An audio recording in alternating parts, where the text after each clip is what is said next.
नमस्कार, मेरो नाम समीर श्रेष्ठ। आज म हाम्रो परम गुरु हजुरले लेख्नु भएको प्रेरणादायक कथा लिएर आएको छु। हजुरले हेरेर सुनेर साथ दिनुहोला। एकपल्ट मलाई एकजना नानुले सोध्नु भएको थियो, गुरु हजुर, हामी किन खराब छौँ? हामी किन खराब कुरा चाहिँ छिट्टै सिक्छौँ तर असल कुरा चाहिँ मान्न पनि तयार हुँदैनौँ? हामी किन यस्ता भएको होला नि गुरु हजुर?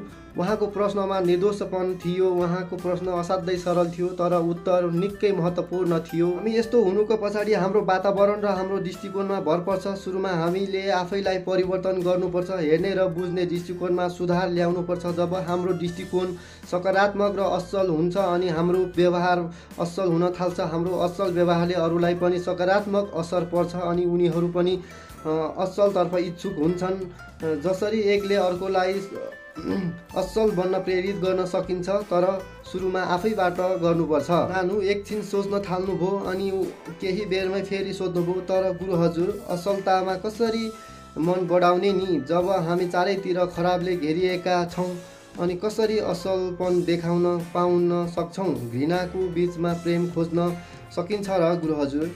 जसरी रक्सी पिउन एकै हप्तामा सिक्न सकिए पनि त्यसको लत लागेपछि छोड्न कति गाह्रो हुन्छ नि?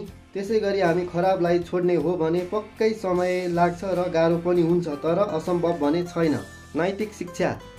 प्रिय आमा बाबा, युवा नानुहरू, संसारमा मानवमा जडो गाडेको लोभ, लालच, घृणा, दोष यी सबै सृजना मानव आफै हो। त्यसैले यसको विनाश गर्न मानव सक्षम छौँ। आजैबाट आफूलाई असल मार्गतर्फ अग्रसर गरौँ अनि जीवनलाई उच्च स्तरतिर बनाई जिउँ। ईश्वर हामी सबैको साथमा हुनुहुन्छ गुरु हजुर।